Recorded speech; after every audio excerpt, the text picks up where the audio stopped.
പഹൽഗാം ഭീകരാക്രമണത്തിന്റെ നടുക്കം മാറും മുൻപ് ഡൽഹിയിൽ ചെങ്കോട്ടയ്ക്ക് സമീപത്തെ സ്ഫോടനം. കഴിഞ്ഞ ഏപ്രിൽ 22-നാണ് പഹൽഗാമിൽ 26 പേരെ ഭീകരർ കൊലപ്പെടുത്തിയത്. ഉത്തരവാദികളായ ഭീകരരെ സുരക്ഷാ സേന കൊലപ്പെടുത്തുകയും ചെയ്തു. എന്നാൽ വീണ്ടും ഉണ്ടായ സ്ഫോടനം വിരൽ ചൂണ്ടുന്നത് സുരക്ഷാ വീഴ്ചയിലേക്കാണ്.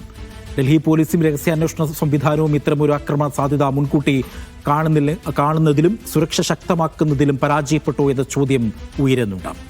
ഓപ്പറേഷൻ സിന്ദൂറിന് ശേഷം ഇന്ത്യയിൽ ഭീകരാക്രമണങ്ങൾ നടത്താൻ പാകിസ്ഥാൻ സൈന്യവും ISIയും ശ്രമിക്കുന്നുവെന്ന ഇന്റലിജൻസ് റിപ്പോർട്ടുകളുണ്ടായിരുന്നു.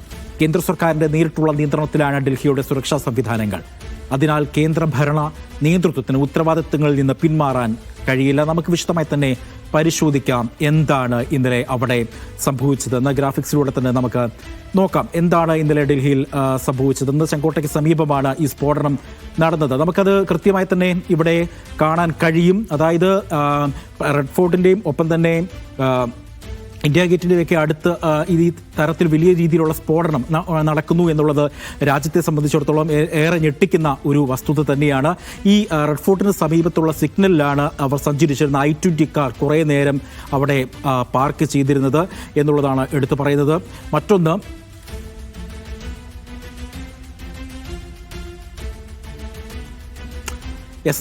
ഇപ്പോൾ മാപ്പിൽ കാണുന്നത് പോലെ തന്നെയാണ്. അതായത് റെഡ് ഫോർട്ടിൻ്റെയും ഒപ്പം തന്നെ ഡൽഹിയിലെ പ്രധാനപ്പെട്ട ഓഫീസ് സംവിധാന കേന്ദ്രങ്ങൾ സ്ഥിതി ചെയ്യുന്ന സ്ഥലത്തിന് സമീപമാണ് ഇത്തരത്തിലൊരു വലിയ തലത്തിൽ സ്ഫോടനമുണ്ടാക്കിയത് എന്നുള്ളത് രാജ്യത്തെ ഏറ്റവും കൂടുതൽ ഞെട്ടിക്കുന്ന ഒരു വസ്തുത തന്നെയാണ്.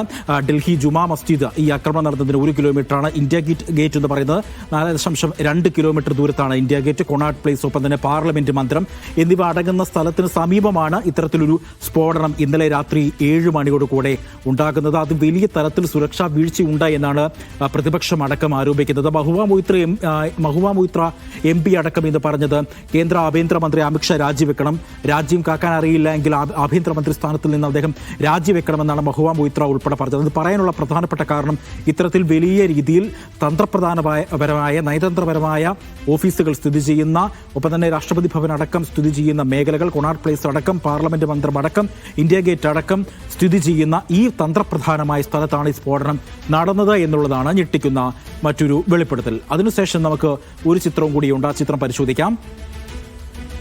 ഈ കാർ ഡൽഹിയിൽ വന്നതിനെ പറ്റിയുള്ള ഒരു കഥയാണ് ഇനി പറയാൻ പോകുന്നത്. അടുത്ത ചിത്രം അത് കൃത്യമായി തന്നെ നമുക്ക് കാണാൻ കഴിയും. ഈ ഡൽഹി കാർ എങ്ങനെയാണ് ഡൽഹിയിൽ വന്നതിൻ്റെ ഒരു റൂട്ട് മാപ്പാണ് ഇതിൽ കാണുന്നത്. ഇതിൻ്റെ കൂടുതൽ വിശദാംശങ്ങൾ അരവിന്ദ് നൽകും. അരവിന്ദിലേക്ക്.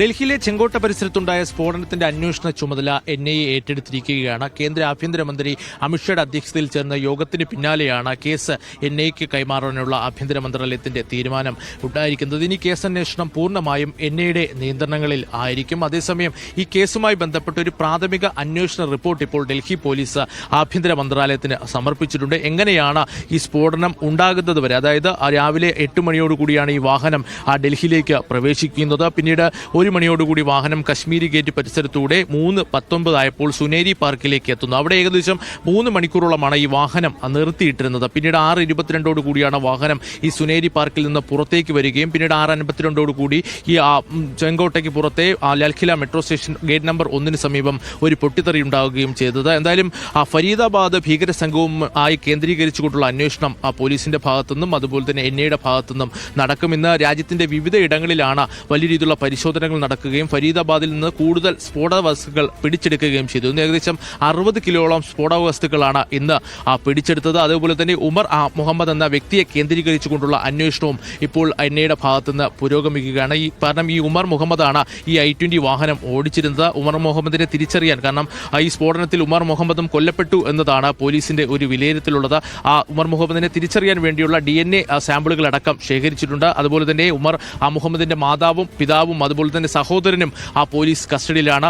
അതിനു പുറമെ തന്നെ ഉമർ മുഹമ്മദ് ജോലി ചെയ്തിരുന്ന അൽഫല മെഡിക്കൽ കോളേജിലെ നിരവധി പേരെയും ഡോക്ടർമാരെ അടക്കം കസ്റ്റഡിയിലെടുത്തു എന്നുള്ള റിപ്പോർട്ടുകളും പുറത്തുവരുന്നു. കാരണം കഴിഞ്ഞ ദിവസമാണ് ഫരീദാബാദിൽ നിന്ന് 3000 കിലോയോളമുള്ള സ്ഫോടക വസ്തുക്കൾ പിടിച്ചെടുക്കുകയും പിന്നീട് ഈ പിടിച്ചെടുത്തതിൽ ഇത്തരത്തിൽ ഉമർ മുഹമ്മദ് ആ സമയത്ത് അവിടെ ഇല്ലായിരുന്നെന്നും ഉമർ മുഹമ്മദ് കാണാതായെന്ന തരത്തിലുള്ള റിപ്പോർട്ടുകളും പുറത്തു വന്നിരുന്നു. അതുപോലെ തന്നെ ജെയ്ഷെ മുഹമ്മദ് ഭീകര സംഘടനയ്ക്കും ഈ സ്ഫോടനവുമായി ബന്ധം ഉണ്ട് എന്ന വിലയിരുത്തലിൽ തന്നെയാണ് ഡൽഹി പോലീസും എൻഐയും മുന്നോട്ട് പോകുന്നത്. എന്തായാലും കുറ്റക്കാർക്കെതിരെ ശക്തമായ നടപടി ഉണ്ടാകുമെന്ന് തന്നെ കേന്ദ്ര സർക്കാർ വ്യക്തമാക്കിയിട്ടുണ്ട്. കുറ്റക്കാരെ വേട്ടയാടി പിടിക്കാൻ ഒരു നിർദ്ദേശമാണ് കേന്ദ്ര ആഭ്യന്തരമന്ത്രി അമിത്ഷാ അന്വേഷണ ഏജൻസികൾക്ക് നൽകിയിരിക്കുന്നത്. നാളെ പ്രധാനമന്ത്രി ഭൂട്ടാനിൽ നിന്ന് ഇന്ത്യയിലേക്ക് മടങ്ങിയെത്തുന്നുണ്ട്.